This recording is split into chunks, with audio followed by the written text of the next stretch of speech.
On va se parler aujourd'hui d'erreurs qui sont courantes qu'on fait lorsqu'on vient acheter son nouveau smartphone. Il arrive un moment où dans notre vie on doit renouveler notre smartphone. Alors le premier conseil, ça va être de le garder suffisamment longtemps pour d'une, économiser vous au niveau du budget, deux, pour l'empreinte écologique. Ça sert à rien de changer tout le temps son smartphone, mais quand la question se pose, quel smartphone choisir, comment l'acheter, eh bien on fait tous des erreurs et on se plante. Alors aujourd'hui je vais vous présenter pas moins de 9 erreurs, 9 comme ça sur le bout de mes doigts, qu'on fait tous quand on vient acheter son smartphone et qui font qu'au final bien souvent on est déçu et on a un smartphone qui... Ah, c'est pas exactement ça.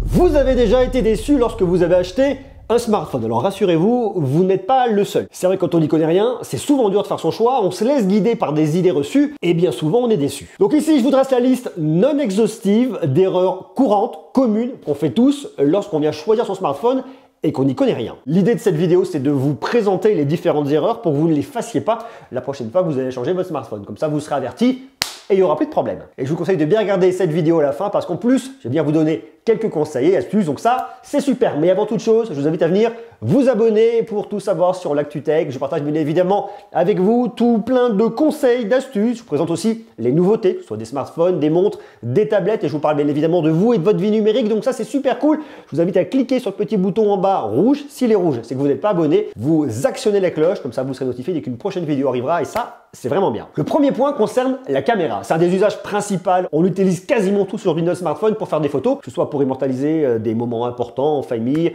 des vacances, des paysages, la naissance d'un enfant, d'un chien et compagnie. Enfin, la naissance d'un chien, l'arrivée d'un petit chien. Enfin, vous avez compris un peu l'histoire. Et bien souvent, c'est savoir par le nombre de mégapixels sur une caméra. C'est d'ailleurs un argument marketing très fort aujourd'hui, employé par beaucoup de marques. On pense, de façon un peu classique, que plus on a de mégapixels et meilleures seront les photos.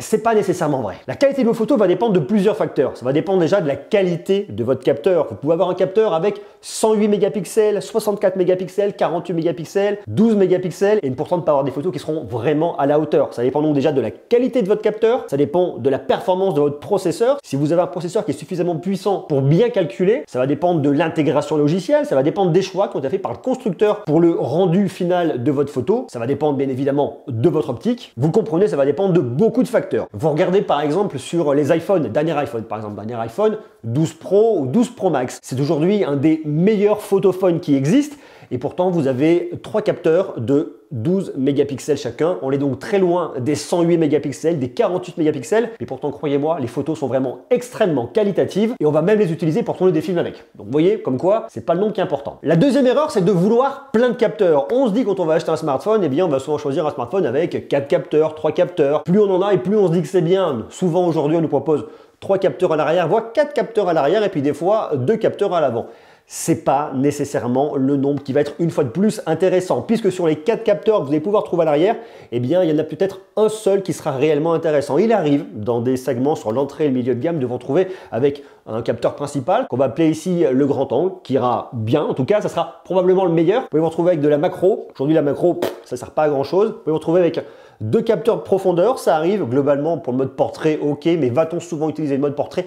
Je suis pas sûr. Des fois on a des ultra grands angles qui sont pas extraordinaires, pas bien intégrés. Certains oui, hein, bien évidemment, mais des fois d'autres non. Donc ne regardez pas forcément le nombre, ne regardez pas la quantité, privilégiez plutôt la qualité. D'où l'intérêt justement de venir regarder des tests pour savoir si les capteurs sont bien, s'ils sont intéressants. D'ailleurs une fois de plus, je vous invite à venir vous abonner, comme ça vous saurez tout pour votre prochain smartphone. Et ça, c'est très bien. La troisième erreur, c'est souvent de se baser sur la marque. Quand on ne connaît pas, on a des a priori sur différentes marques. On se dit, bah, tiens, moi je vais acheter telle marque parce que je la connais, elle est super. Si par exemple vous êtes client depuis longtemps chez Samsung, prenons un exemple, bien vous dites, moi je vais acheter un produit Samsung parce que je sais que chez Samsung, les smartphones sont bien. Alors en règle générale, c'est bien. Il arrive aussi, moi, en tout cas à titre personnel, qu'il y ait des smartphones que je n'aime pas chez Samsung. Je vous en ai déjà parlé par le passé. Et la plupart du temps, je les aime bien, mais des fois, il y a des trucs qui vont pas. Et ce qui est vrai avec Samsung est vrai avec tous les fabricants. Ils ont des produits qui sont très bien réussis, il y en a d'autres, c'est un peu moins ça. Et surtout, le plus important, c'est de trouver le smartphone qui est en adéquation avec vous, qui va pouvoir vous correspondre, à vous, bien évidemment, mais surtout à vos usages. Et effectivement, certaines marques vont rassurer, mais n'ayez pas d'a priori. Dites-vous bien que vous allez pouvoir trouver de très bons smartphones auprès de marques où on ne penserait pas acheter son smartphone. Par exemple, chez Google, vous pouvez trouver un smartphone avec un seul capteur à l'arrière, mais qui marchera bien mieux que des smartphones qui ont 4 capteurs à l'arrière en termes de photos,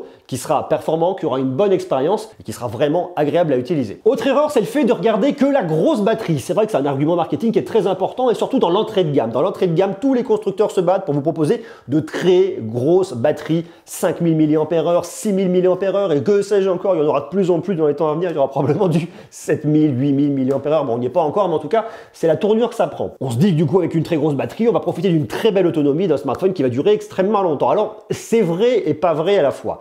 C'est pas nécessairement vrai puisque l'autonomie va dépendre bien évidemment de l'intégration au niveau logiciel, mais va dépendre surtout de la puissance de calcul de votre processeur. Si vous avez un processeur qui est extrêmement performant, extrêmement puissant, il arrivera donc à tout optimiser et optimiser bien évidemment et à prolonger la durée de vie de votre batterie. Donc ne croyez pas que c'est uniquement la taille, le nombre de milliampères-heure qui compte, c'est effectivement un indicateur important, mais pas uniquement. Posez-vous surtout la question du processeur, qu'est-ce qu'on va retrouver à l'intérieur, est-ce que le processeur est performant, est-ce qu'il y a de bons résultats, une fois de plus, venez regarder des tests. Une grosse erreur qu'on fait tous, c'est de penser fiche technique avant de penser usage. La fiche technique, c'est souvent ce qu'on nous met en avant, c'est ce que les marques mettent en exergue.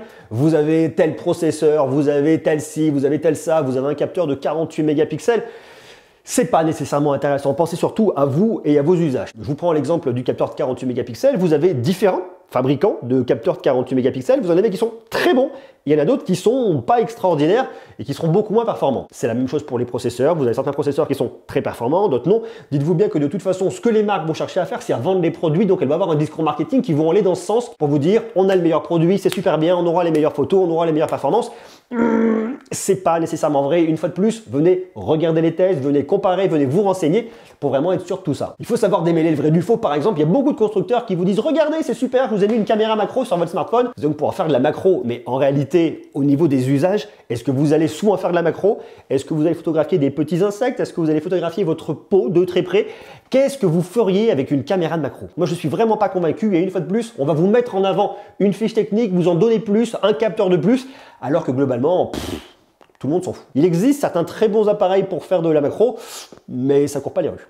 Vraiment pas. Si vous achetez un smartphone et que vous jouez, par exemple, et que vous jouez à Fortnite, n'allez pas acheter n'importe quel smartphone afin que Fortnite puisse tourner dessus. Assurez-vous que votre processeur sera suffisamment puissant, assurez-vous que vous allez avoir suffisamment de RAM, que en gros votre smartphone soit adapté à vos usages. Et de la même manière, si vous voulez faire de la vidéo, trouvez le smartphone qui vous permettra d'avoir un très bon rendu en vidéo. Une fois de plus, c'est quelque chose que les marques mettent souvent en avant. Ça a été de plus en plus le cas en 2020, ça va continuer en 2021 sur l'usage vidéo. Notre smartphone est super en vidéo, il filme en temps d'image par seconde, il est super, il a la super stabilisation. Oui, mais est-ce que derrière, la qualité est là? Est-ce que l'audio aussi est pas trop mal? Bon, souvent c'est un peu le parent pauvre, mais c'est normal une fois de plus, on reste sur un smartphone. Donc ne tombez pas dans le piège du très beau discours marketing qui vous dit que la vidéo est superbe. Comparez, regardez et faites-vous vous-même votre propre opinion. La question des écrans, parce que oui, sur un smartphone, l'écran c'est ce qu'on regarde le plus, sauf si vous aimez regarder de votre smartphone, auquel cas c'est un petit peu bizarre. On regarde toujours ces écrans, bien évidemment, et on achète souvent son smartphone en disant bah tiens, je veux un grand écran ou alors je veux pas un petit écran qui va correspondre à la taille de mes mains, qui va correspondre aux usages. Est-ce que je le mets dans une poche? Est-ce qu'il dépasse ou pas dans un sac et compagnie? La question de l'écran est extrêmement importante et souvent on regarde la taille. Et la taille, ça peut être trompeur. Vous allez pouvoir avoir de très beaux écrans qui sont tout petits et à contrario des très grands écrans qui sont pas extraordinaires. Regardez la technologie que vous avez derrière. Bien souvent, on va retrouver des dalles LCD. Mais qu'est-ce qu'on va pouvoir retrouver en LCD? Vous avez du LTPS, vous allez pouvoir trouver de l'IPS. L'IPS sera mieux que le LTPS. Pareil, la question se pose entre le OLED et le LCD. Vous allez pouvoir retrouver par exemple de très bons écrans LCD extrêmement bien calibrés. Je vous prends un exemple. Apple, en 2019, avec son iPhone 11, continuait à nous proposer un smartphone avec un écran LCD sur l'iPhone 11 et uniquement sur l'iPhone 11. Ça a été l'année dernière en 2020 avec son iPhone SE deuxième génération, l'iPhone SE 2020. Eh bien, vous avez uniquement un écran LCD en HD+, et même pas en Full HD. Mais par contre, ce qui est assez bluffant là-dessus, c'est qu'Apple l'intègre vraiment bien. Vous avez une superbe qualité de dalle, très bien calibrée, très juste, et le non-connaisseur ne verra pas nécessairement la différence entre cet écran LCD HD+, et un écran OLED Full HD+. Des fois, vous voyez, il faut vraiment mettre en perspective ce qui peut l'être. Donc ne vous laissez pas berner uniquement par une fiche technique une fois de plus, ne vous laissez pas berner par une taille de l'écran, 6,4, 6,5, 6,7 pouces. Posez-vous la question derrière de la technologie. Est-ce que c'est bien intégré, oui ou non? Est-ce que votre écran va aussi venir lutter contre la lumière bleue pour éviter de s'abîmer les yeux? Est-ce qu'il est lumineux ou non? Puisqu'avoir un très grand écran et rien y voir en plein jour, ça peut aussi être un petit peu dommage. Donc il y a tous ces points à prendre en considération lorsque vous allez regarder l'écran de votre smartphone. Et croyez-moi, c'est extrêmement important parce qu'on passe beaucoup de temps sur son smartphone. On passe beaucoup de temps à regarder son écran, que ce soit pour naviguer ses emails, pour envoyer des messages, pour regarder des films, des séries, naviguer sur les réseaux sociaux. Et que sais-je encore? Donc pensez à trouver une bonne dalle qui va une fois de plus pouvoir rentrer aussi dans votre budget. Une erreur très importante, c'est de ne pas prendre en compte l'expérience logicielle. Alors je sais, c'est très compliqué puisqu'il faudrait toutes les essayer, il faudrait toutes pouvoir les avoir et les comparer les unes devant les autres, mais d'une expérience logicielle à l'autre, des fois, c'est vraiment pas la même chose. Est-ce que l'expérience est assez fluide? Est-ce qu'elle est claire et lisible? A-t-on accès facilement au contenu? Il y a beaucoup de points à venir soulever quand on vient choisir son smartphone pour savoir si l'expérience logicielle derrière va être intéressante. Parmi les meilleures expériences logicielles qui existent aujourd'hui, vous allez pouvoir retrouver notamment iOS d'Apple, bien évidemment, One UI de Samsung également, OxygenOS de OnePlus, qui marche très bien. Il y a aussi ColorOS d'Oppo qui est super bien parce que très complet. MIUI de Xiaomi qui a eu une très belle évolution qui est aussi super sympa aujourd'hui. Sans oublier l'expérience Android pure sur les smartphones de Google. Certains autres sont un peu moins bien, un peu en dessous. Il faut regarder une fois de plus, se renseigner pour voir ce qui peut vraiment être intéressant pour vous pour ne pas être déçu. Il y a un autre point auquel on ne pense jamais quand on vient acheter son smartphone, c'est anticiper ses besoins. On l'achète en pensant à ce qu'on fait un instant T.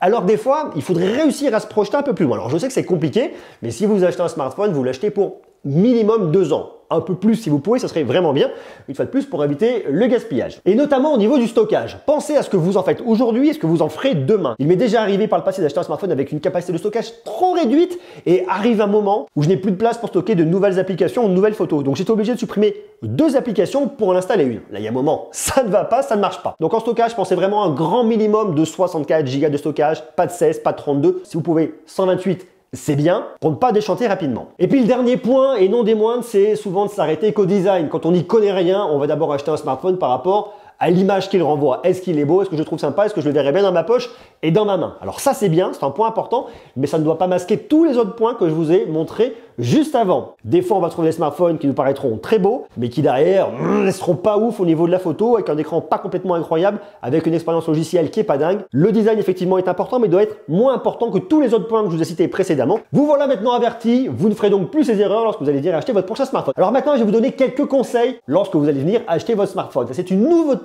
2021, c'est l'indice de réparabilité. Est-ce que votre smartphone va être facile à réparer s'il lui arrive le moins de problèmes? Oui ou non? Regardez-le, les constructeurs aujourd'hui, en France en tout cas, sont obligés de vous le donner. Et si vous n'êtes pas en France, allez jeter un petit coup d'œil sur les sites français, ça vous permettra de vous faire une idée par rapport à l'indice de réparabilité de votre smartphone. Posez-vous aussi la question de la garantie. Si vous allez acheter par exemple votre smartphone auprès d'un particulier, eh bien vous n'aurez pas de garantie, aucune. Si vous achetez votre smartphone d'occasion sur un site de reconditionné, eh bien vous aurez une garantie. Regardez en fonction de la plateforme, une garantie de 3 mois, une garantie de 1 an, vous en trouverez. Ça, c'est aussi un point qui est extrêmement intéressant. Puis la garantie en neuf, lorsque vous achetez en tout cas aujourd'hui en France, vous avez des garanties de 2 ans, 1 an de garantie constructeur et la deuxième, c'est la garantie européenne. Comme ça, au moins, vous êtes tranquille et protégé. Il y a un point qui pour moi va être extrêmement important pour venir vous guider lors de vos achats en ligne. Consultez la presse spécialisée. Regardez des chaînes YouTube, comme la mienne par exemple, d'ailleurs une fois plus. Pensez à venir vous abonner, regardez différents médias en ligne, consultez, lisez, comparez, prenez un petit peu de temps pour vraiment vous faire votre propre idée basée sur des avis de professionnels qui ont l'habitude de tester des smartphones. Ça, je vous le dis aujourd'hui pour les smartphones, mais ça peut être également pour n'importe quel achat, que ce soit une tablette, que ce soit une voiture, un lave-linge.